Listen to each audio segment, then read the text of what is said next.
સુરત શહેરમાં કાળઝાળ ગરમી વચ્ચે નવોદય ટ્રસ્ટ દ્વારા ટ્રાફિક પોલીસ અને રાહદારીઓને છાશ વિતરણ કરવામાં આવ્યું। આકરી ગરમીમાં કિન્નર સમાજ દ્વારા અમીનો ઓળકાર અપાયો। કિન્નર સમાજ સાથે સમાજસેવિકા હેતલ નાયક દ્વારા છાશ વિતરણનો કાર્યક્રમનું આયોજન થયું હતું। નવોદય ટ્રસ્ટના કિન્નરો ઉપસ્થિત રહી અને છાશનું વિતરણ કર્યું હતું। આ દરમિયાન 500થી વધારે છાશના ગ્લાસનું વિતરણ કરાયું હતું। સમાજસેવિકા હેતલબેન નાયક પણ ઉપસ્થિત રહ્યા હતા। ટ્રાફિક વિભાગના પોલીસ અધિકારીઓએ પણ સેવાકીય કામગીરીમાં પોતાનો સહભાગ આપ્યો હતો।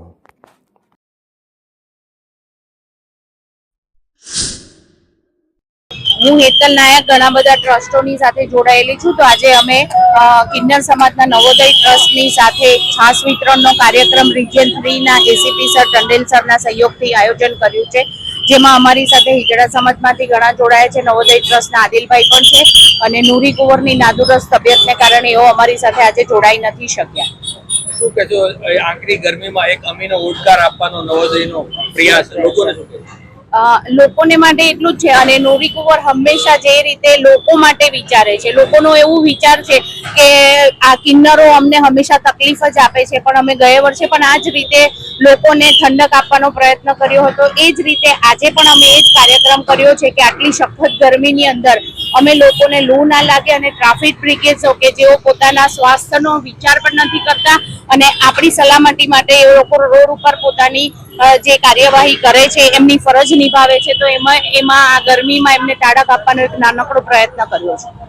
મારું નામ આદિલ છે। હું નવોદય ટ્રસ્ટ જોડે પાછલા ઘણા વર્ષોથી જોડાયો છું અને કિન્નર સમાજ જોડે કામ કરી રહ્યું છે નવોદય ટ્રસ્ટ, અને સમાજના બીજા મહિલા અને બાળકો જોડે કામ કરી રહ્યા છે। આજ રોજ અમે છાશનું વિતરણ કરી રહ્યા છીએ। જે પોલીસના ટ્રાફિક જવાનોના જે કર્મીઓ છે તે તાપના અંદર જે લોકોને સેવા પૂરી પાડી રહ્યા છે કે ટ્રાફિક નિયમનો ભંગ નહીં થાય અને ટ્રાફિક જામ નહીં થાય, તો એ પોલીસ કર્મીઓને પણ એક છાશના એક રૂપે અમે એક અમારો સહભાગી બનવા માંગીએ છીએ અને બની રહ્યા છે। પાછલા વર્ષે પણ અમે ટ્રાફિકના જવાનોને છાશનું વિતરણ કર્યું હતું। આજ રોજ અમે 500 જેટલા ગ્લાસોનું છાશ વિતરણનું બંદોબસ્ત કર્યું છે અને દર વર્ષે નવોદય ટ્રસ્ટ ગરમીની સિઝનના અંદર પશુ પક્ષીઓ માટે આપણે કુંડાનું વિતરણ કરે છે અને દરેક એરિયાઓમાં દરેક ઘરોના કુંડા વિતરણ કરીને મૂંગા પક્ષીઓ માટે પણ પાણીની વ્યવસ્થા પૂરી પાડે।